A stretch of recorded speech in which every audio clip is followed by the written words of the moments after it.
Hey guys, my April 6th DVD update. Where I talk about all the DVDs and Blu-rays I've gotten over the last 2 weeks or so. I wanted to say thanks again for everyone who's been giving the videos thumbs up, leaving comments. I'm always getting back to everybody on all the comments. I try to get back to everyone. Thanks for, giving the thumbs up. Now, the first one that I got is the collection. You saw me in the DVD shopping video picking this one up. If you haven't seen that series, I've been doing probably every 2 weeks or so, or every other week. It kind of depends on how I do it. Sometimes 2 weeks in a row, but I'm doing videos when I go shopping and show the pickups and things like that. So I'm trying to do those more often. So if you haven't seen those ones, check those out. And I always do these ones, the DVD updates every 2 weeks on Saturday morning that get posted. But the first one I got was the collection. Now this is the follow-up to the collector. Now the collector, I feel like that one, I was actually really, glad they decided to make a sequel to this, but I didn't think too many people saw The Collector when it was in theaters. I think it did better when it came to DVD and Blu-ray. The Collector, though, was, a couple in a house, it was people in a house, and all these things that were happening. The sequel to this is the guy who ends up getting away, and he ends up having to try and track down where the collector took this girl, because the opening is all these people during a party scene, and the party scene with all these traps and stuff is really insane, gore, if you want that kind of stuff. Very well done. That's a great sequence with kind of equivalent to the opening to Ghost Ship, which wasn't really a good movie, but the opening when everyone gets killed with the wire was one of the greatest openings in the history of horror films, for gore, and that's not the best movie, like I said, but a great, everyone getting killed off opening. But this one is, the girl at the party ends up being the one survivor the guy puts into the box and takes for his collection to take back to the warehouse where he is, and the guy who got out in the first movie going back to try and track this guy down and to get the girl back. I really did enjoy this one, though. The next one I got from Lionsgate, and I was really looking forward to seeing this. Two of the actors who were in Haunted High with me played the main ghosts in this movie. So I heard about this on the set of Haunted High, so I was really looking forward to watching this. And originally it was called The Haunting of Georgia, or Ghost of Georgia, but then it got changed to The Haunting in Connecticut 2. So it's not a sequel to The Haunting in Connecticut 2. It's a name-only movie. I actually kind of enjoyed this one a little bit more than the first Haunting in Connecticut. I liked the Haunting in Connecticut. I liked the main actor in that one, who was getting kind of screwed around with by the ghosts and written all over himself, and that was a cool aspect of it. But the Haunting in Connecticut, the first one, was never a movie that I loved and watched a million times. This one, though, was very cool. This was about a family that moves into, I think it was in Georgia, of course Georgia, but not Connecticut, it's in Georgia. A family that moves into a old kind of plantation house where the owner was, was kind of, in the past, the history of the house was, it was a guy who helped, freed slaves during the Underground Railroad period. So it has all that kind of history to it. And it's about the mother and the daughter and the sister who ends up coming there too. They have this gift, and the mother doesn't, like the gift, and she's trying to take pills to make it go away, where she has the ability to see ghosts. And so she's taking these pills to try and get it to go away and kind of, make it so she can't see these things. Of course, though, where they move is the worst for ghosts. It's not like a haunted house movie. When you watch behind the scenes, they say it's more about haunted people who kind of like The Sixth Sense, seeing dead people. But in this, though, the young daughter ends up starting to see these things as well, and she ends up seeing the guy who's the owner, the dead owner of the land, and it's all these kind of things and these images of the people and the property, and just a very creepy, and I thought the payoff to this was very unexpected. It was not what you were thinking, and it had actually, it worked, and I really found this to be a very creepy movie. The only aspect of it that I thought was a little weird in the beginning, they did a couple things where they would go from this quick cut of black and white footage between it. They kind of cut that out, though, after the first 10 minutes. Then it really picked up.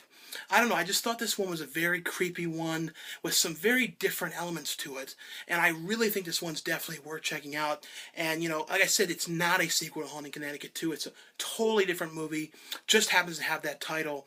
But for a movie, and it's also, one of those kind of movies where they're having the visions and there's a reason to them, and when you kind of find out what it is, and, of course the ghost wants something, and I don't know, I really like this one a lot.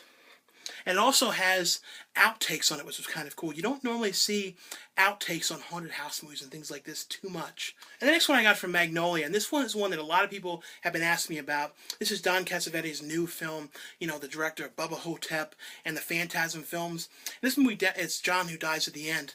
It definitely has that kind of Phantasm feel to it with what's going on, kind of like the sequels. It's one of these movies, though, I'm going to say it's very difficult to explain, but it's these two guys that end up finding out about this synthetic drug, or this type of drug called soy sauce, which allows them to see and kind of feel things that are going to happen in the future, can see these creatures that no one else can see that are there. It's kind of them, trying to destroy these creatures and kill them off, but no one else can see them. They sometimes come back for them and things like that. And Paul Giamatti is in it as a reporter who's there listening to the story from the one main character, kind of telling about his experiences and what he can see. And, I thought Paul Giamatti was really good in this. I kind of wish he was in it a little bit more. Angus Scrimm in it, the tall man from the Phantasm films, has a cameo in the film. So I thought that was really cool. I did kind of wish, though, that Reggie Bannister was in it, too. Because I saw one part. I wonder if anyone else can see the one character I kind of thought he could have done. But overall, though, it's a kind of a weird, trippy kind of movie about them seeing these things. And the one guy who was the Jamaican character, the voice he was doing was reminding me a lot of the character in Day of the Dead, kind of like to that same level with the accent. I hadn't heard anyone else in the movie doing that. Like, it just sounded almost like mimicking it, which I kind of liked. But like I said, this wasn't absolutely perfect, but it had the vibe of the Phantasm films, and I really did like this. And it was, different for Paul Giamatti. I don't think he's ever done a horror movie, and I think that I was watching the behind the scenes, and he was saying that he wanted to do it because he had never done something like this. And it's got making of and a whole bunch of different stuff on this, but I really enjoyed this one. The next one from Magnolia as well is The Sorcerer and the White Snake, the new Jet Li film. And I was reading about this, and Jet Li apparently was upset with this because he didn't think he was going to have to be doing a lot of fighting.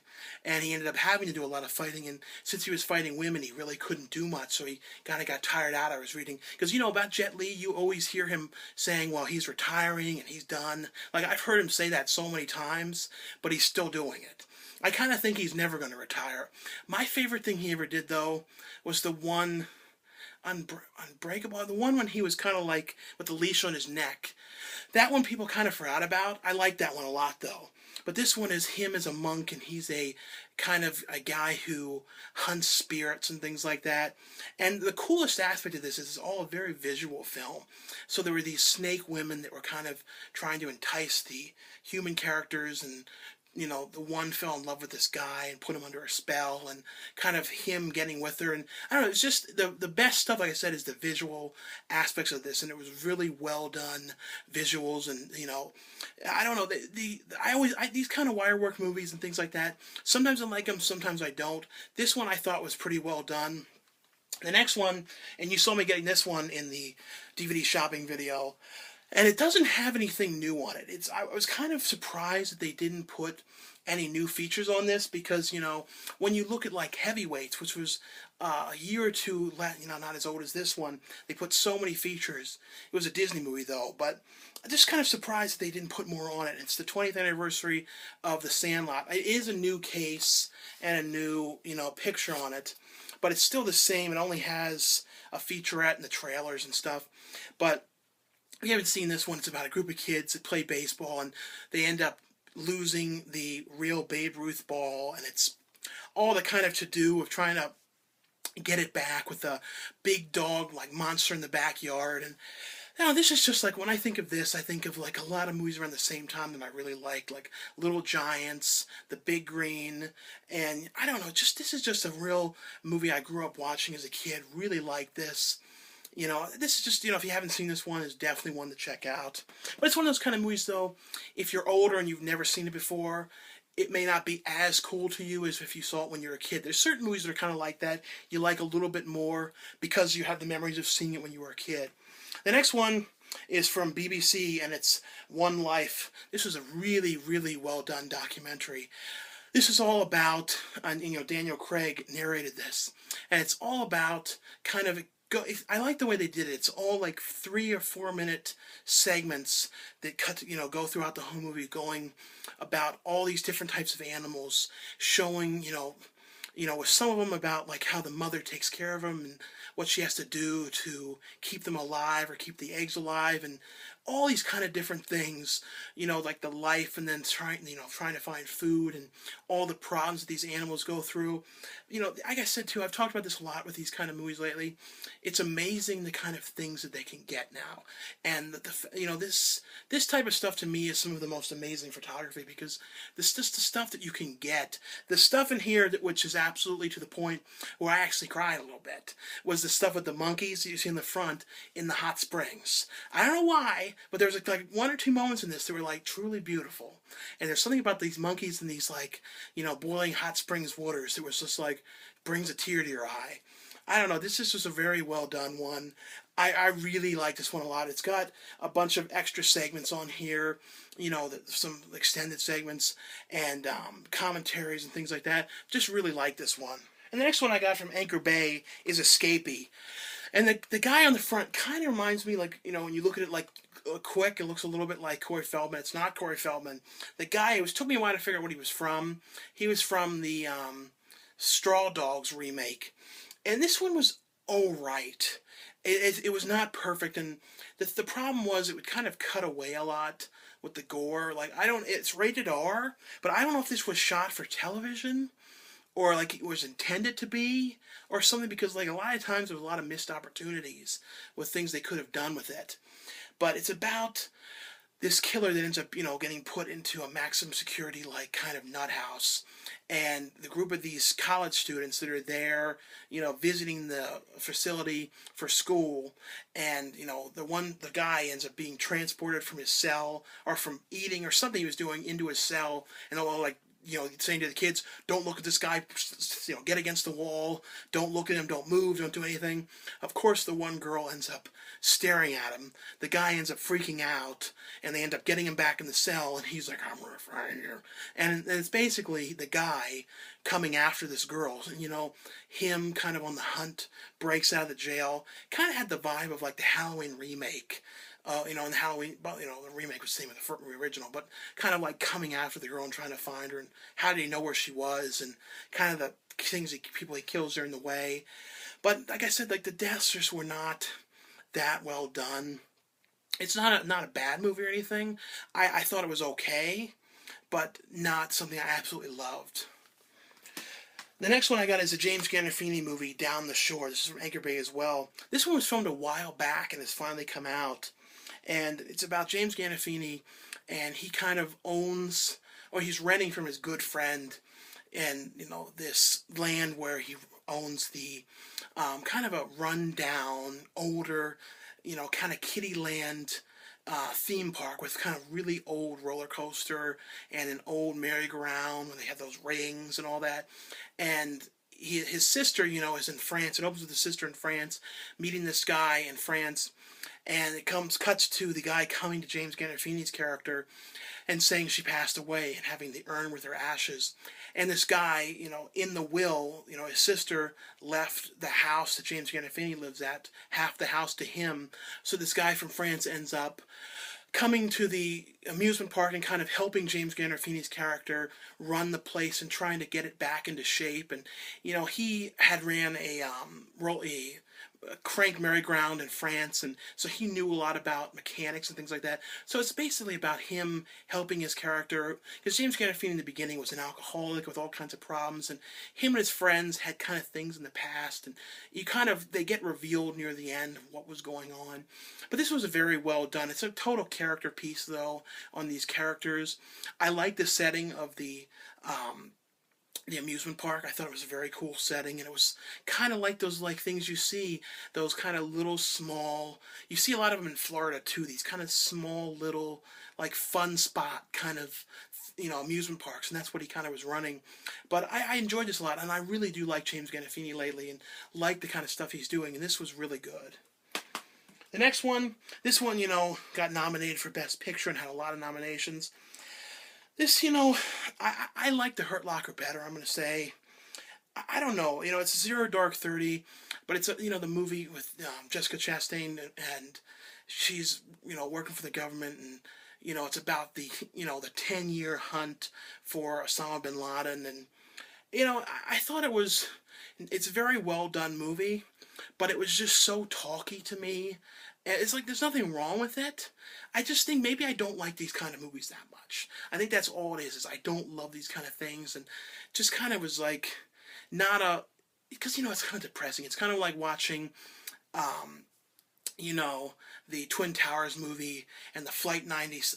I'm sorry, I don't know the exact name of it, but that one just, I don't know, it just wasn't my type of movie. It was very well done, but it chronicles the 10 years of, the hunt for Osama bin Laden and all the people that had anything to do with him, the interrogations of them, and the event, and you all know that they all found Osama bin Laden. So it goes through the whole thing of the water torture and all the things that they were doing to everybody to try and eventually get to him.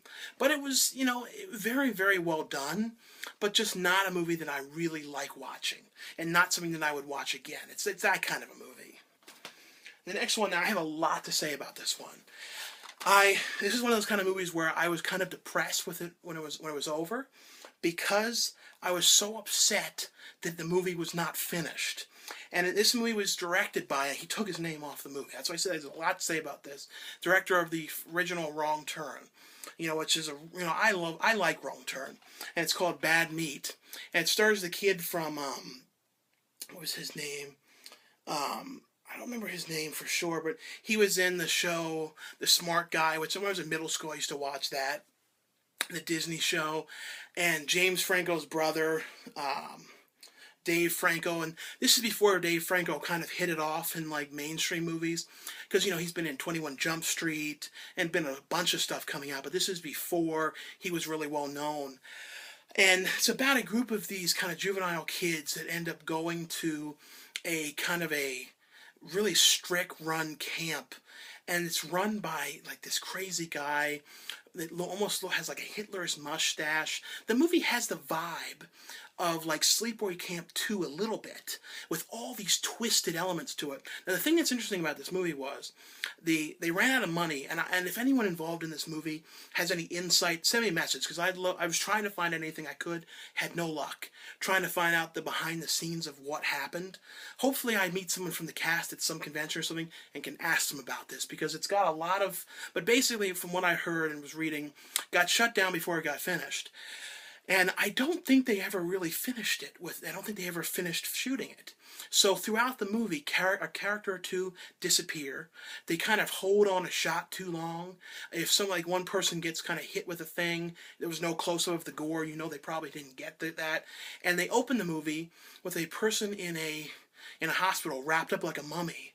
You don't know who it is. And they cut back and forth to this person. I guess they're kind of, well, what I'm going to say is, though, the movie doesn't even have an ending, because I don't think the ending was shot. And it was just depressing, because what was going on and what there was here was a very cool movie. I suggest people check this out, but don't go into it thinking you're really going to see the whole movie. Like, I can see why the director took his name off of it, because it's not a complete movie, because it's, the characters that disappear, one character really just like, where did they go? Dave Franco's character is locked in a, kind of a sweatbox the whole movie. But there were some crazy elements to this that if this would have been finished, I think this would have been a cult classic. But now it's a unfinished, who knows, cult classic. But check this out. I really kind of obsessed about just how peculiar this was. The next one from Lionsgate, and I was really interested in seeing this. I haven't seen a Seth Green movie in a while. He does more TV now. He's done a couple of movies, but this one he's like the total lead in this. And this is I will say, though, this is a movie where it's all dialogue. I mean, it's almost the point where it's basically like a play. It's basically one setting. They do flashbacks. There's probably like 10 minutes at the most of flashbacks footage, but it's about a group of people that come to a bar, and all the people have dated this one woman. So it's Seth Green, Michelle Trennenbaum's character, from Harriet the Spy, and tons of stuff. Euro Trip, and a bunch of different characters, all there kind of talking about how they knew this woman and how their relationships ended, and, that's basically what it is. And then she ends up coming there, and it's what is her reasoning for being there, and she's there with her new, current boyfriend, and it's one of those kind of movies where, at the end it all kind of plays out and has like a purpose, but it's one of those movies where it's just like kind of looking back. Like I said, it's very much like a play. It's not in any way like perfect or anything, but I thought it was okay. Like if you like Seth Green, you like Michelle Trennenbaum, you're like this movie. The next one, and this is one I was really glad is finally out on DVD now, because the first season came out years back, and Shout Factory, I guess, picked up the rest of the seasons, which is, I'm glad, because I think the show got better as it went along. Like, the last 2 seasons were not as good, but, like, the Stewart seasons, the Stewart character and Miss Swan character, and the woman, was like, sneezing on the buffet, some great characters. But it's Mad TV Season 2. This season with Artie Lang in it, I don't know, this is just, to me, this was like always like pretty much my favorite sketch show. I loved In Living Color, but this, I like SNL too, but like to me, this was a little bit more twisted and weird than SNL, and especially like in the later seasons of SNL, this I always liked a little bit more. Like, I really do miss this show. The next one I have to make a mention. The film that I did a couple years back is finally out now. You can pre-order it now on Amazon, and it's President's Day. And you can see me on the back, on the cover of that, the back cover. This is one, though, that I really suggest people check out. It's a really fun movie about people, kids running for student council, as the class president, and they're all being killed off by the Abraham Lincoln character. Just a really fun movie. I'm really glad to see it's finally out now. Now, the last ones that I got are the, 7th and 8th season of Roseanne. I think there might be only 1 or 2 more seasons of this left. The later one, was when she has the makeover, which were kind of not as great when she had the makeover, but this is just such a fun show. Really have always loved this show. I remember back to, I used to watch the show with my mom years ago. But, if you don't have these ones, definitely check these out. And the last ones I got from Comedy Central, the new special from Gabriel Iglesias, Aloha Fluffy. And he, I really do think he's very funny.